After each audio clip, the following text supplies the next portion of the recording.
حضرت خلیل اللہ نے کہا اپنا چچا کو کہ میں نے حجت پوری کر لی، میں نے تمہیں بتا دیا، لیکن تم سننے کو آمادہ نہیں، اچھا پھر تجھے سلام۔ حضرت ابراہیم علیہ السلام ان سے الگ ہو گئے۔ یہ ساری لمبی کہانی ہے۔ پھر بتوں کو توڑا اور پھر بڑا بت جو تھا اس کو چھوڑ کر کلہاڑا اس کے کندھے پہ رکھ دیا، اور پھر قوم جب میلہ دیکھ کے واپس آئی تو یہ منظر انہوں نے دیکھا، تو پھر کہا کہ یہ ابراہیم کا ہی کیا درا ہے۔ پھر ابراہیم کو بھرے دربار میں بلایا گیا، اے ابراہیم ہمارے ان بتوں کے ساتھ یہ سلوک تم نے کیا ہے؟ حضرت ابراہیم نے کہا ان کے بڑے نے کیا ہوگا، اسلحہ اس سے برآمد ہوا ہے۔ تو پھر کہا اچھا چلو ان سے پوچھ لو کہ تمہارے ساتھ یہ سلوک کس نے کیا ہے۔ تو وہ اپنے سروں کو قرآن بتاتا ہے اپنے گھٹنوں کے درمیان ڈال لیتے ہیں، اور پھر لجاجت بھرے لہجے میں بولے ابراہیم تو جانتا ہے یہ بولتے نہیں۔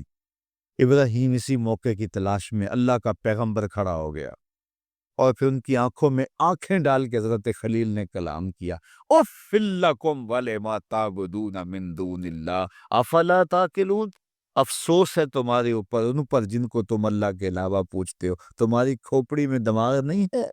جب ابراہیم کا باتوں میں جواب نہ دے سکے، علمی مکالمہ نہ کر سکے، تو پھر انہوں نے کہا اچھا کچھ کرنا چاہتے ہو تو اس کو آگ میں جلاؤ، اس کی زبان ایسے تو بند نہیں ہوگی، آگ جلاؤ، تم حکمران ہو، تمہارے پاس تخت و تاج ہے، تم جو چاہو کرو، عدالتیں تمہاری، کچہریاں تمہاری، وکیل تمہارے، فیصلے تمہارے۔ چیخا جلا دی گئی، پھر جلتی ہوئی آگ کے شعلوں میں حضرت خلیل اللہ کو پھینک دیا جاتا ہے، ادھر سے فرمان شاہی نازل ہوتا ہے، اے آگ میرے ابراہیم پہ سلامتی کی ٹھنڈی ہو جا، اتنی زیادہ ٹھنڈی بھی نہ ہونا کہ میرے خلیل کو سردی لگنے لگ جائے۔ 40 دن تک آگ بھڑکتی رہی۔ آگ کے شعلے جب نیچے ہوئے اور آگ بجھی، حضرت خلیل اللہ یوں انگاروں پر چلتے آئے جس طرح کوئی نازنین پھولوں پہ چلتا ہے۔ فانوس بن کے جس کی حفاظت ہوا کرے، وہ شمع کیا بجھے جسے روشن خدا کرے۔ آج صدیاں گزرنے کے بعد ان کے قصیدے ہیں، ان کا ذکر ہے۔ حضرت ابراہیم جد الانبیاء کہلائے، نبیوں کے پیغمبروں کے باپ کہلائے۔ کائنات نے ایسا خوش نصیب باپ نہیں دیکھا ہوگا کہ حضرت ابراہیم کا ایک بیٹا کعبۃ اللہ کا امام ہے، حضرت اسماعیل علیہ السلام، اور دوسرا بیٹا بیت المقدس کا امام ہے۔ تو یہ ہے حضرت ابراہیم علیہ السلام کے جن کے تذکروں کی خوشبو پھیلی ہے۔ پاک لوگوں کا تذکرہ کیوں کیا جاتا ہے؟ نیک لوگوں کا تذکرہ کیوں کیا جاتا ہے؟ تاکہ ان کی سیرت کو اختیار کرنے کا جذبہ پیدا ہو۔ اللہ تعالیٰ نے ہمیں سیکھنے کے لیے کتاب اللہ میں بہت کچھ دیا۔ زندگی کی جو ساعتیں اللہ نے ہمیں دی ہیں، اللہ ان گھڑیوں کو اپنی یاد میں گزارنے کی توفیق دے۔ الحمدللہ رب العالمین والصلاة والسلام علی اشرف الانبیاء والمرسلین۔ جو گھڑیاں میسر ہیں مالک تیرے دین کے لیے وقف ہوں، ہم جئیں تو تیرے لیے، مریں تو تیرے دین کے لیے، اور آخری سانس تک تیرے رسول کے وفادار ہوئے۔ یہ تھوڑی زندگی جو تو نے ہمیں ودیعت کی ہے،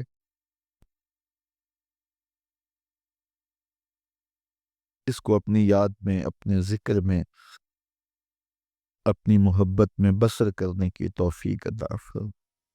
شخص فوت ہو گیا تو جب قبر میں گیا تو اس کے اوپر انواع و اقسام کے عذاب مسلط ہو گئے، چونکہ بہت گناہ گار تھا۔ تو ایک دن اچانک سارے عذاب موقوف کر دیے گئے، اور جہنم کی جانب کھولی گئی کھڑکی بھی بند کر دی گئی، اور جنت کی جانب در کھول دیا گیا، اور فردوس بری کی تازہ ہوائیں قبر میں آنے لگی۔ تو اس نے کہا میرے خدا تیری کرم نوازی کے میرے سے اس کلفت کو، اس اذیت کو دور کیا، لیکن کیا مالک تو یہ مجھے بتائے گا کہ میرے اوپر یہ کرم نوازی کیوں ہوئی؟ تو آواز آئی کہ میرے بندے، جب تو مرا تھا تو اپنی بیوی کی گود میں ایک بچہ چھوڑ کے آیا تھا۔ اب بچہ تھوڑا سا بڑا ہوا ہے، تو اس نے اس بچے کو مکتب میں بٹھایا ہے۔ تو استاد نے اس کو قرآن مجید پڑھانے سے پہلے کہا بیٹا پڑھو بسم اللہ الرحمن الرحیم۔ تو اس بیٹے نے اپنی توتلی زبان میں مجھے رحمان اور رحیم کہا۔ مجھے شرم آتی ہے کہ اس کا بیٹا مجھے رحمان اور رحیم کہہ رہا ہے اور میں اس کو عذاب دے رہا ہوں، تو میں نے اس کے صدقے سے معاف کر دیا ہے۔ تو اولاد اگر رحمان کہے، اولاد اگر رحیم کی بولی بولے تو اللہ کرم کر دے۔ اور اگر اولاد حافظ قرآن ہو، اگر اولاد عالم دین ہو، اگر اولاد پنج گانا سجدوں کی عادی ہو، میں کہتا ہوں والدین کے لیے روزانہ دعا کرنے والوں پر اللہ کرم نوازی فرماتا ہے۔ اور جو نمازی ہوگا وہ دن میں کتنی مرتبہ کہے گا ربنا اغفر لی ولوالدی، اے اللہ مجھے بھی بخش دے، میرے والدین کی بھی مغفرت فرما لے۔ تو خوش نصیب ہیں وہ ماں باپ جن کی اولاد نمازی ہے۔ اگر آپ نمازی ہیں تو آپ کے والدین خوش نصیب ہیں۔ آپ کی نمازوں میں روزانہ آپ کے والدین کے لیے دعا ہوتی ہے، اور آپ کی اولادیں نمازی ہیں تو آپ خوش نصیب ہیں کہ آپ کے لیے روزانہ بخشش اور مغفرت کی دعا کی جاتی ہے۔ تو اولاد جب پیدا ہو تو سب سے پہلے اس کے کان میں آواز اللہ اکبر کی پڑے، اور بولنے لگے تو سب سے پہلے لا الہ الا اللہ محمد رسول اللہ، لفظ اللہ، اور پھر اس کے بعد لا الہ الا اللہ محمد رسول اللہ پڑھے۔ تو یہ اولاد کو آپ تربیت میں دیں گے۔ بچے کا اچھا نام رکھنا یہ والدین کے ذمے ہے کہ ان کا خوبصورت نام رکھا جائے۔ احب الاسماء، اللہ کے ہاں جو پسندیدہ نام ہیں وہ کون سے ہیں؟ عبداللہ و عبد الرحمن۔ جو اللہ کو بہت محبوب نام ہے وہ عبداللہ، اور دوسرا نام عبد الرحمن۔ اس طرح حضور علیہ الصلوۃ والسلام نے فرمایا کہ میرے ناموں پر اپنے بچوں کے نام رکھو۔ تو حضور کے اسماء پر اپنی اولاد کے نام رکھے جائیں۔ بیٹے کا نام محمد رکھا جائے، بیٹے کا نام احمد رکھا جائے، بیٹے کا نام محمود رکھا جائے۔ اور کہتے ہیں کہ اگر کسی دسترخوان پہ محمد یا احمد نام کا بچہ ہوگا وہاں بے برکتی نہیں آئے گی۔ اللہ ناموں کی برکتیں اتارتا ہے۔ سلطان محمود غزنوی کا بڑا محبوب وزیر تھا ایاز، تو اس کا ایک بیٹا تھا، اس کا نام محمد تھا، تو بادشاہ کی وہ خدمت کیا کرتا تھا۔ تو ایک دن بادشاہ واش روم میں تھا تو وہاں پانی کی ضرورت پڑی، تو اس نے آواز دی ایاز کے بیٹے مجھے پانی دو۔ تو بیٹے نے پانی دیا، لیکن محسوس کیا کہ آج بادشاہ کوئی ناراض ہو گیا کہ میرا نام نہیں لیا، تو اپنے باپ سے کہا۔ تو ایاز نے بڑی نیازمندی سے کہا کہ بادشاہ سلامت، میرا بیٹا آپ کی خدمت کرتا ہے، کوئی کوتاہی ہو گئی؟ اس نے کہا کوئی کوتاہی نہیں ہوئی۔ تو کہا کہ آج آپ نے اس کا نام پکارا ہے تو ایاز کے بیٹے کہہ کے پکارا ہے۔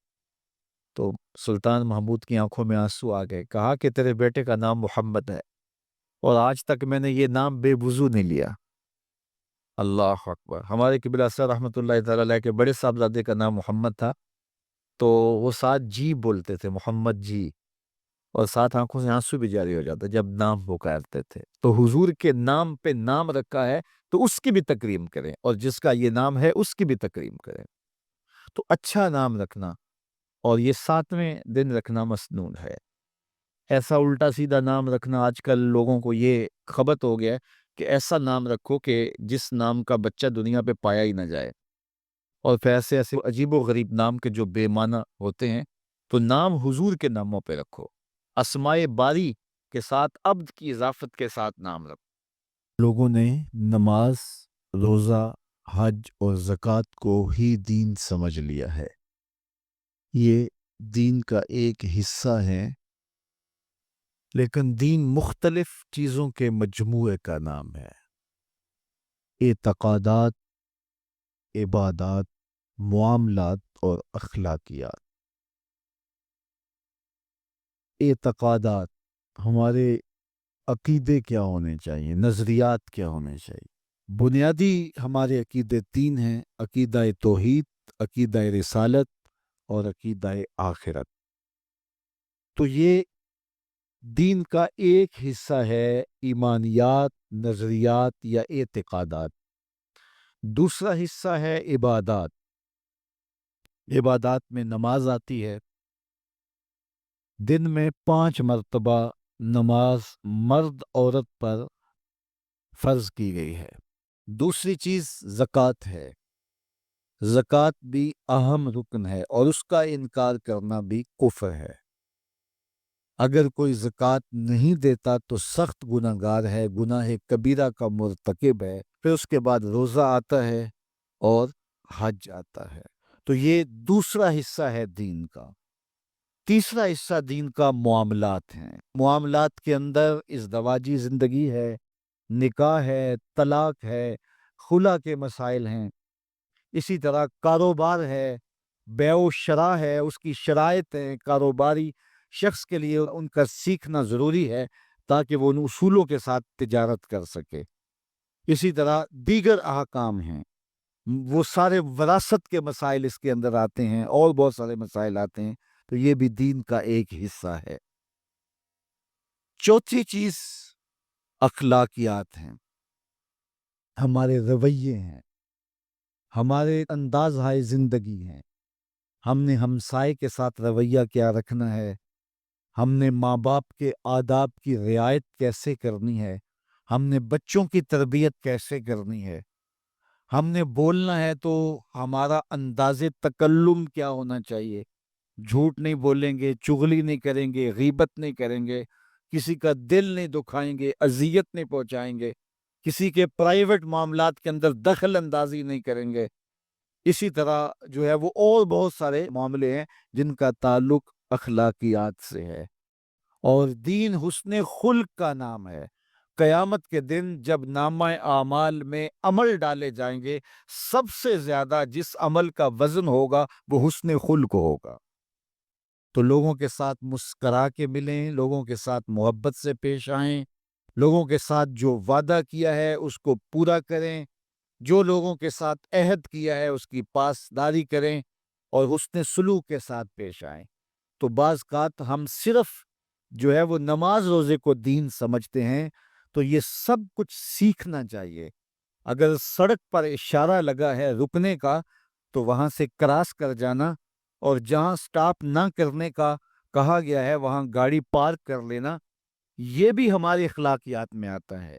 اگرچہ یہ انتظامی امور ہوتے ہیں اور یہ حکومت وقت نے یا مقامی جو ہے وہ لوکل گورنمنٹ نے بنائے ہوئے ہوتے ہیں، لیکن ہمارا دین ہمیں انہیں بھی فالو کرنے کی تلقین کرتا ہے۔ ایک ایک عمل ہمارے دین نے ہمیں سکھایا ہے، اس لیے دین جو ہے وہ صرف چند عبادات کا نام نہیں ہے۔ دین معاملات، اخلاقیات، اعتقادات اور عبادات، ان چاروں چیزوں کے مجموعے کا نام ہے۔ اس لیے ہمیں ساری چیزوں کو سمجھنا چاہیے اور ان چیزوں پر عمل کرنا چاہیے۔ جو بھی ہم کر رہے ہوں وہ ہمارا دین ہوتا ہے، اور ہماری دنیا کیا ہوتی ہے؟ وہی کام جو ہم کر رہے ہیں جب خدا سے کٹ کے کریں گے تو پھر وہ دنیا ہوگی، خدا سے جڑ کے کریں گے تو وہ دین ہوگا۔ ملا رومی فرماتے ہیں دنیا کیا ہے؟ خدا سے غافل ہونا دنیا ہے۔ وہی کام دنیا بن جائے گا اگر خدا سے غافل ہو کے کریں گے، اور وہی کام دین بن جائے گا اگر خدا کے تابع ہو کے کریں گے۔ حدیث میں آتا ہے کہ حضور نے فرمایا جو لقمہ کما کے تم اپنی بیوی کے منہ میں رکھتے ہو وہ بھی صدقہ لکھا جاتا ہے، جو تم اپنے بچوں کو کھلاتے ہو وہ بھی صدقہ ہے، جو تم اپنے ہمسایوں کے ساتھ سلوک کرتے ہو وہ بھی صدقہ ہے۔ حتیٰ کہ مرد جب اپنی بیوی کے ساتھ تنہائی میں بیٹھتا ہے اور اس سے خوش گپیوں میں مصروف ہوتا ہے، اللہ کے محبوب فرماتے ہیں اس پر بھی اس کو اجر دیا جاتا ہے۔ تو مومن کی تو پھر پوری زندگی دین ہی دین ہے، اور یہ نفع ہی نفع ہے۔ اس لیے ہمیں اپنی خواہشات کو ترک کر کے اللہ رسول کے سپرد اپنے آپ کو کرنا ہوگا۔ حضور نے ارشاد فرمایا ان الرسالۃ والنبوۃ قد انقطعت، رسالت اور نبوت اب ختم ہو گئیں۔ فلا رسول بعدی ولا نبی بعدی، میرے بعد کوئی رسول بھی نہیں آئے گا، میرے بعد کوئی نبی بھی نہیں آئے گا۔ بہت سارے لوگ مختلف زمانوں کے اندر نبوت کے دعوے کرتے رہے اور اپنے انجام بد کو پہنچتے رہے، اور سب سے بڑا فتنہ جو پیدا ہوا وہ قادیان کا دجال، مرزا قادیانی۔ پہلے تو اس نے یہ کہا کہ حضور علیہ السلام کے بعد نبوت کا اجرا ممکن نہیں ہے، اور اپنی یہ کتاب حمامۃ البشریٰ کے اندر اس نے کہا رب رحیم شان والے نے ہمارے نبی کا نام خاتم الانبیاء بغیر کسی استثناء کے رکھا ہے، اور ہمارے نبی نے لا نبی بعدی کے بیان سے اس کی تشریح کر دی ہے، جو طالب علموں کے لیے بالکل واضح ہے۔ یہ اس نے اپنی کتاب حمامت البشرا کے اندر لکھا۔ اس وقت تک اس کا پروگرام نہیں تھا کہ میں نے نبوت کا دعویٰ کرنا ہے۔ بعد میں آپ کی سیالکوٹ کی کچہری میں ہی وہ ملازم تھا، اور میں اگر تاریخ کے ابواب کھولوں تو بات لمبی ہو جائے گی۔ کچھ لوگوں کا انٹرویو ہوا، وہ کامیاب ٹھہرا، اور پھر اس نے پہلے راستہ ہموار کرنا شروع کیا، اور پھر ایک دن اس نے کہہ دیا کہ بعثنی اللہ علی راس المئۃ لأجدد الدین، اللہ نے مجھے صدی کے سر پہ مبعوث کیا ہے کہ میں دین کی تجدید کروں، مجدد بن بیٹھا۔ پھر کچھ وقت گزرا، اس نے کہا وَأَنَا الْمَسِيحُ الْمَوْعُودُ وَالْمَهْدِيُ الْمَوْعُودُ، میں مسیح موعود ہوں اور مہدی موعود ہوں۔ یہ حقیقت الوحی کے اندر اس نے لکھا، روحانی خزائن کے اندر موجود ہے۔ پھر ایک دن بدبخت نے کہا کہ منم مسیح زماں و منم کلیم خدا، منم محمد و احمد کے مجتبی باشد، استغفر اللہ لعنت اللہ علی الکاذبین۔ اس نے کہا میں ہی مسیح زماں ہوں، میں ہی کلیم خدا ہوں، اور معاذ اللہ استغفر اللہ میں ہی محمد ہوں، میں ہی احمد ہوں کہ جو مجتبی تھے۔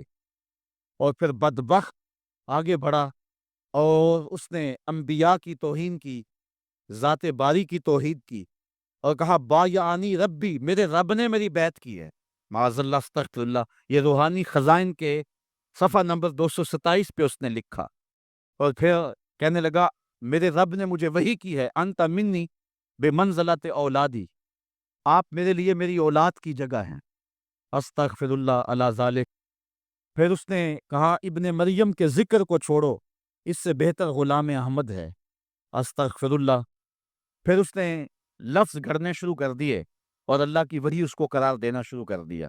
میرے پاس اتنا وقت نہیں ہے کہ اس کے حفوات اور اس کی بکواسات کو آپ کے سامنے رکھوں، لیکن جو اس نے وحی کے نام سے لوگوں تک پہنچایا وہ گالیاں تھیں، وہ لغویات تھے، وہ الوہیت کی توہین پر مشتمل باتیں تھیں، انبیاء کی توہین تھی، صحابہ اور اہل بیت کی توہین تھی، اور تضادات پر مشتمل باتیں تھیں۔ اور کیوں نہ ہو کہ یہ شخص ازلی بدبخت تھا، اور پھر اس نے یہاں تک کہا کہ جو میری بات کو نہیں مانتے اور مجھے تسلیم نہیں کرتے وہ جنگلوں کے سور اور کنجریوں کی اولاد ہیں۔ استغفر اللہ علی ذالک۔ اور مسلمانوں کو اپنی حمایت اور اپنی اطاعت کے لیے اس نے ابھارا۔ جو زر پرست لوگ تھے وہ اس کے پیچھے لگ گئے، چونکہ جن کے مفادات اور مرزا قادیانی کے مفادات سانجے تھے تو انہوں نے اس کے پیچھے لگنا ہی تھا، چونکہ مرزا قادیانی جو ہے یہ انگریز کا لگایا ہوا پودا ہے۔ مختلف ویب سائٹس پر اسلام کے نام پر مرزائی آج بھی سرگرم عمل ہیں۔ اللہ تعالیٰ جل شانہ نے ہمارے علماء کو یہ توفیق نصیب فرمائی کہ وہ پوری قوت کے ساتھ ان کے مقابلے کے اندر نکلے۔ پیر سید جماعت علی شاہ رحمۃ اللہ تعالی علیہ، آپ نے فرمایا ان قریب ذلیل ہو کے مرے گا۔ پھر جہاں مرا آپ کو پتہ ہے، گندگی میں لتھڑا ہوا تھا، تڑپتا ہوا مرا۔ اللہ تعالیٰ جل شانہ نے علماء کو طاقت دی، انہوں نے ناطقہ بند کر کے رکھ دیے۔ پھر جب پاکستان بنا تو سب سے زیادہ جن لوگوں نے مخالفت کی پاکستان کی وہ مرزائی تھے۔ پاکستان کے حق میں انہوں نے ووٹ نہیں دیا۔ آج بھی جو ربوے میں دفن ہوتے ہیں وہ امانتاً دفن ہوتے ہیں۔ ان کا عقیدہ ہے کہ پاکستان ٹوٹ جائے گا اور ہمیں اٹھا کر کے جو ہے وہ قادیان میں دفن کیا جائے گا، یہ وصیت کر کے وہاں دفن ہوتے ہیں۔ جب بھٹو کا دور آیا 74 کے اندر، نشتر کالج کے کچھ طلباء مری جا رہے تھے، ربوے سے گزرے تو مرزائی غنڈوں نے ان کو جو ہے وہ سب و شتم کیا اور غوب و زود کیا، ان کو مارا، زخمی کر دیا۔ تو تحریک پھر دوسری بار جو ہے وہ مرزائیت کے خلاف اٹھ کھڑی ہوئی، جو کراچی سے خیبر تک پورے بانکپن کے ساتھ چلی۔ اللہ تعالیٰ رحمت نازل کرے علامہ نورانی کی قبر پہ۔ انہوں نے علماء کے دستخط کے ساتھ جو ہے وہ اسمبلی کے اندر درخواست جمع کروائی مرزائیوں کو اقلیت قرار دینے کے لیے، قرارداد پیش کی، اور پھر کیا ہوا، 3 مہینے کی مسلسل محنت۔ علامہ سارا دن اسمبلی کی کاروائی میں رہتے اور راتوں کو دور دراز علاقوں کا سفر کرتے اور جلسے کرتے اور ختم نبوت پر جو ہے وہ لوگوں کو ابھارتے۔ اور پھر مرزائیوں کو بھی بلایا گیا، صفائی کا موقع دیا گیا۔ پھر ایک وقت آ گیا کہ حکومت مجبور ہو گئے. مسٹر بھٹو علامہ نورانی سے کہنے لگے، نورانی صاحب یہ تو مدارس کے دارالافتاء کا مسئلہ ہے جو آپ اسمبلی میں لے آئے. یہ تو علماء کا کام ہے کہ کون کافر ہے اور کون مومن ہے. تو آپ اس کو اسمبلی کے فلور پہ لے آئے ہیں تو اس کو مدارس میں حل کرنا چاہیے تھا. تو حضرت علامہ نورانی نے جو جواب دیا وہ بڑا خوبصورت تھا. فرمانے لگے، بھٹو صاحب مجھے ایک بات بتا دیں، آپ منتخب وزیر اعظم ہیں، اگر آپ کے مقابلے میں کوئی کرسی بچھا کے بیٹھ جائے تو آپ اس کے بارے میں کیا رائے رکھتے ہیں؟ تو بھٹو کہنے لگا، یا وہ باغی ہے یا وہ پاگل ہے. تو کہا، بھٹو صاحب وزارت کی کرسی چھوٹی ہے، ختم نبوت کی کرسی بڑی ہے. اب جو کہتا ہے میں نبی ہوں ماننا پڑے گا، یا پاگل ہے یا باغی ہے. پھر وہ وقت آیا، 7 ستمبر کی شام تھی کہ اسمبلی کے فلور پر جدھر دیکھتے تھے نعرہ رسالت اور نعرہ توحید اور ختم نبوت زندہ باد کے نعرے ہی گونج رہے تھے. عثمان حضرت صدیق اکبر کی دعوت سے دامن اسلام میں داخل ہوتے ہیں.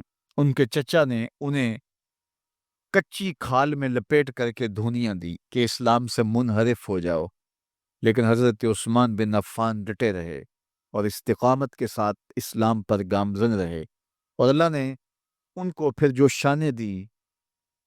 حضرت آدم علیہ السلام سے لے کر حضور علیہ السلام کے دور تک کبھی ایسا نہیں ہوا کہ کسی کے نکاح میں کسی نبی کی 2 صاحبزادیاں آئی ہوں. یہ اعزاز صرف حضرت عثمان غنی کو نصیب ہوا رضی اللہ تعالی عنہ. حضور کی 2 شہزادیاں حضرت عثمان غنی کے نکاح میں آئیں، یکے بعد دیگرے، تو اس وجہ سے انہیں ذوالنورین، 2 نوروں والا کہا جاتا ہے. اللہ تعالیٰ نے حضرت عثمان غنی کے مال سے اس امت کو بہت تقویت عطا کی. تحریک اسلام کے لیے جن لوگوں نے مالی وسائل پیش کیے ان میں نمایاں نام حضرت سیدنا عثمان غنی رضی اللہ تعالی عنہ کا ہے. آقا کریم علیہ الصلوۃ والسلام کے کہنے پہ انہوں نے جتنی ضرورت پڑی اتنا مال پیش کر دیا. غزوہ تبوک کا موقع آیا تو حضور نے تحریس دلائی تو انہوں نے کہا، حضور میں 300 اونٹ پیش کرتا ہوں ماں ساز و سامان کے. تو حضور نے پھر تحریس دلائی تو پھر کھڑے ہو گئے، پھر تحریس دلائی تو پھر کھڑے ہو گئے، اور جو حضور کہتے رہے وہ پیش کرتے رہے. بیر روما کی کہانی آئی، جب مدینہ المنورہ میں ہجرت کر کے آئے تو مسلمانوں کے لیے کوئی میٹھا پانی دستیاب نہیں تھا. قریب ترین باغ بیر روما تھا، ایک یہودی کی ملکیت تھا، وہ مہنگے داموں دیتا اور مسلمانوں کی مجبوری سے اور زیادہ فائدہ حاصل کرتا. غریب مسلمان تھے، گھر بار چھوڑ کے گئے تھے، پانی بھی مول کا خریدے اور وہ بھی مہنگے داموں، پھر یہودی کے نخرے اس پہ الگ. حضور نے فرمایا، کوئی ہے جو مسلمانوں کے لیے پانی کا انتظام کرے؟ عثمان رضی اللہ تعالیٰ نے عرض کی، حضور یہ ذمہ داری میری ٹھہری. بیر روما آج بھی وقف ہے، اور اس کی جتنی بھی جائیداد ہے، املاک ہے، اور ارد گرد جو مزرعہ ہے، یہ باغات ہیں، باقاعدہ آج بھی حضرت عثمان غنی کے نام کا بینک میں اکاؤنٹ کھلا ہوا ہے، اور اس کی ساری کمائی ان کے نام جمع ہوتی ہے اور پھر نیکی کے کاموں کے اندر صرف ہوتی ہے. عثمان غنی کا وہ وقف آج بھی جاری ہے اور اس سے دنیا آج بھی فیض پا رہی ہے. مسجد نبوی میں جب لوگوں کا ہجوم بڑھا تو حضور نے فرمایا کہ کون ہے اس کی توسیع کرے؟ حضرت عثمان غنی نے کہا، حضور یہ ذمہ داری میں اپنے ذمہ لیتا. تو راہ خدا میں خرچ کرنے کی بابت آئی تو عثمان کا انداز ہی نرالا تھا، اور پھر حیا جو ان کا ایک ایسی پہچان ہے کہ جو ان کی نمایاں شان ہے. حضرت عثمان غنی رضی اللہ تعالیٰ عنہ کا جب آخری وقت آیا تو آپ جانتے ان کا پانی بند کر دیا گیا تھا. مدینے پر بلوائیوں نے قبضہ کر لیا اور 40 دن تک حضرت عثمان غنی پر پانی بند رہا، گھر میں محصور ہو گئے. 40ویں دن جس دن شہادت ہوتی ہے اس دن آپ نے سر انور باہر نکالا اور لوگوں سے کہا کہ لوگوں، جس وقت مسجد نبوی کی جگہ تنگ ہو گئی تھی اور رسول کریم نے کہا کوئی ہے جو مسجد نبوی کی توسیع کرے، تو کس نے توسیع کی تھی؟ تو کچھ لوگ موجود تھے، انہوں نے کہا کہ آپ نے. کہا، آج مجھے اس مسجد میں 2 نفل پڑھنے کی اجازت بھی نہیں ہے. پھر اس کے بعد آپ نے فرمایا لوگوں جب مدینے والوں کو پانی نہیں مل رہا تھا اور مہاجرین کو یہودی مہنگے داموں پانی دے رہے تھے تو کون تھا جس نے بیر روما خریدا اور وقف کیا رب کے نام پہ؟ تو لوگوں نے کہا عثمان آپ نے. تو کہا آج مجھے 2 گھونٹ اس کنویں سے دستیاب نہیں. اور پھر آپ نیچے آ گئے اور قرآن مجید کی تلاوت کرنے لگے. اور جب حضرت عثمان غنی کو شہید کیا گیا 40 دن پیاسا رکھنے کے بعد، تو اس وقت آپ قرآن مجید کی تلاوت کر رہے تھے اور آپ کا خون قرآن مجید کی اس آیت پہ گرا، فَسَيَكْفِيكَهُمُ اللَّهُ، اور حضرت عثمان غنی شہید ہو گئے. امام مظلوم ظلمن آپ شہید کیے گئے. کل قیامت کے دن عثمان غنی تلاوت کرتے اٹھائے جائیں گے.